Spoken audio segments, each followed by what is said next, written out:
j'espère que vous allez bien. Je vous retrouve aujourd'hui un petit peu à la bourre pour vous présenter les BD que j'ai lus au mois de mars.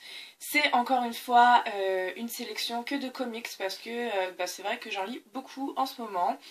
Et il y en a pas mal, donc je vais commencer tout de suite. J'ai lu le dernier tome sorti de la saga Walking Dead, donc le tome 25 qui s'affiche ici. Je vais passer très rapidement dessus parce qu'à un moment donné c'est difficile de parler d'une longue série comme ça sans spoiler.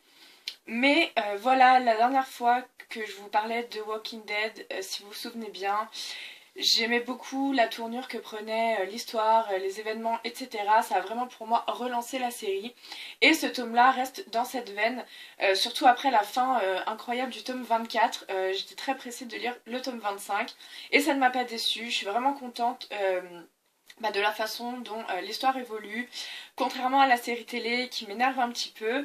Mais voilà, donc c'est encore une fois un très très bon tome. J'attends avec impatience la sortie du tome 26 pour je ne sais pas quand. Voilà. Ensuite, j'ai commencé et terminé une série que je voulais absolument lire avant la sortie du film.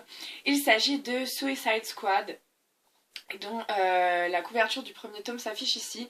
Il y en a 6, je crois. Je me souviens plus très bien, ou 5 peut-être. Bref, je les ai tous lus presque d'une traite parce que voilà, je voulais découvrir un peu ce comics avant le film qui sort bientôt. J'ai adoré, vraiment, j'ai trouvé ça génial. Vous vous souvenez peut-être que je vous parlais des comics sur Harley Quinn dans le, la vidéo d'avant ou celle d'avant encore, je sais plus, et que j'avais été super déçue. Et là, c'est tout le contraire. J'ai vraiment adoré le personnage de Harley dans cette série. Elle est vraiment géniale, elle est déjantée évidemment comme d'habitude. En plus, dans un des tomes, on a droit à un peu son histoire à elle. Le personnage d'Harley est vraiment très très très intéressant. Voilà, j'ai bien aimé retrouver en fait le personnage que j'aime vraiment. Et puis voilà, les autres personnages m'ont beaucoup plu aussi. Il y en a vraiment beaucoup. Et j'ai bien aimé en fait ce concept de on crée un groupe de méchants en fait, enfin de vilains. C'est pas des super-héros, c'est des vilains qui vont quand même faire des trucs. C'est un genre d'Avenger mais version vilain et version DC aussi. Euh, j'ai vraiment beaucoup aimé aussi le personnage d'Amanda qui est un peu la Nick Fury de la Suicide Squad, qui donc met en relation, qui crée ce groupe en fait. Voilà, c'est vraiment... Alors il se passe beaucoup de choses, évidemment il y a beaucoup d'actions, euh, mais les héros en eux-mêmes sont vraiment bien écrits, sont vraiment intéressants. Ça s'étale très bien en fait, on les découvre en fait peu à peu au fil des tomes et je les ai vraiment beaucoup aimés. Voilà, j'ai un peu hâte de comparer avec le film. J'ai vu la bande-annonce, chose que je fais rarement. Mais d'après la bande-annonce, en tout cas, il y a des personnages que je retrouve pas. Voilà, enfin, je vais pas trop vous dire, mais j'ai vraiment hâte de voir ce que ça va donner. En tout cas, Suicide Squad est vraiment une très bonne série de comics si vous voulez un peu voir autre chose que des super-héros. Et voilà, je vous la recommande vraiment beaucoup. C'est déjanté, c'est assez violent forcément, c'est très drôle. Voilà, c'est vraiment, j'ai vraiment beaucoup beaucoup aimé. Ensuite, j'ai lu cette brique énorme que j'ai à côté de moi. Je vais pas la tenir très longtemps parce qu'elle pèse vraiment très lourd et j'ai pas encore assez de muscles, pas comme Captain America. Il s'agit de la première intégrale de Sandman de Neil Gaiman. Comme vous le savez, Neil Gaiman est un de mes auteurs préférés, j'aime beaucoup beaucoup ce qu'il fait et évidemment, il me tardait de découvrir sa série de comics. J'avais gagné cette première intégrale lors d'un concours chez Urban Comics et ça m'a fait super plaisir et je me suis enfin jetée dedans. C'est vrai que c'est assez gros, elle fait à peu près 500 pages et elle regroupe, il me semble, les 2 premiers tomes de Sandman. Voilà, alors c'est vrai que c'est une BD pas accessible à tout le monde.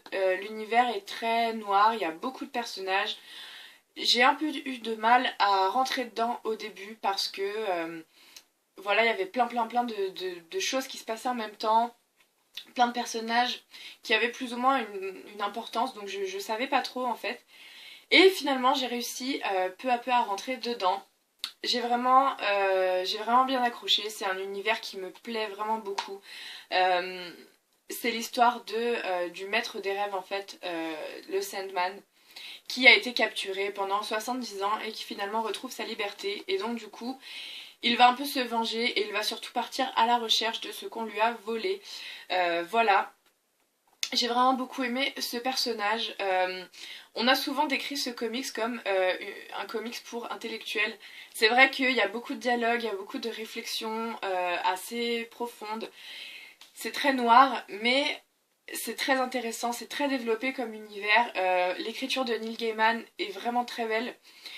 Voilà, le personnage de Sandman en soi est très très bien écrit aussi. Je me suis beaucoup attachée à lui, j'ai hâte de découvrir la suite de ses aventures.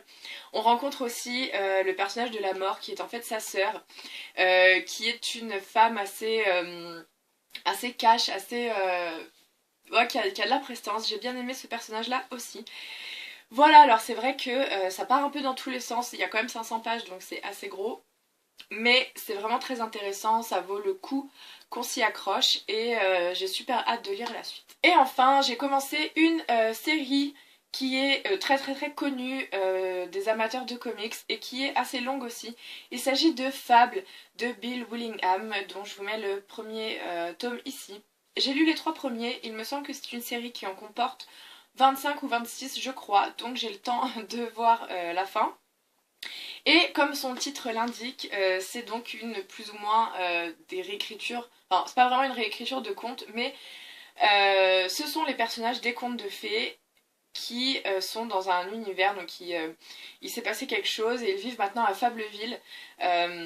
Voilà. Et donc du coup, alors je sais pas trop comment expliquer, mais voilà, il se passe des choses à Fableville. Le premier tome, c'est une enquête de meurtre. Et puis, il se passe des choses à chaque tome, comme ça, des petites histoires indépendantes. Enfin, il y a quand même un fil rouge derrière, mais il se passe, enfin, il y a une nouvelle histoire à chaque tome, voilà. J'ai vraiment trouvé ça très sympa de retrouver les personnages de contes de fées dans un nouvel univers. Le dessin est très old school, j'ai vraiment beaucoup accroché au dessin. Voilà, c'est pareil, c'est assez drôle, c'est très bien écrit, c'est assez envoûtant.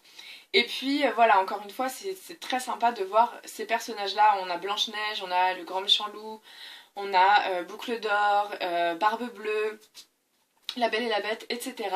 qui donc évoluent dans ce monde. Et voilà, c'est vraiment une petite bouffée de fraîcheur. J'ai beaucoup beaucoup apprécié ma lecture de ces 3 premiers tomes et bah, je vais continuer avec plaisir parce que c'est vrai que c'est un peu une institution dans le monde des comics. C'est une série que beaucoup de personnes apprécient et dont on m'avait parlé plusieurs fois. Maintenant je comprends pourquoi et je suis bien contente de l'avoir commencé et j'ai très hâte de continuer. Voilà. Et bien c'est tout, j'ai terminé de vous présenter les BD que j'ai lus au mois de mars. Il y en avait quand même pas mal. J'ai fait des bonnes découvertes, je suis assez contente de ce que j'ai lu. Au mois d'avril, je pense que je vais continuer sur ma lancée, notamment avec Fable et avec Sandman. Je vais peut-être essayer de lire, de commencer une nouvelle série, je ne sais pas, je vous en parlerai à la fin du mois. En attendant, si vous avez lu l'une ou l'autre de ces bandes dessinées, ou si vous avez des suggestions à me faire, eh bien n'hésitez pas à m'écrire en commentaire, comme d'habitude, ça me fera super plaisir de vous répondre. En attendant, je vous souhaite une bonne semaine, je vous dis à très vite et bonne lecture, etc., etc. Je sais toujours pas comment faire des conclusions dignes de ce nom, donc je vous laisse et à très vite, bye!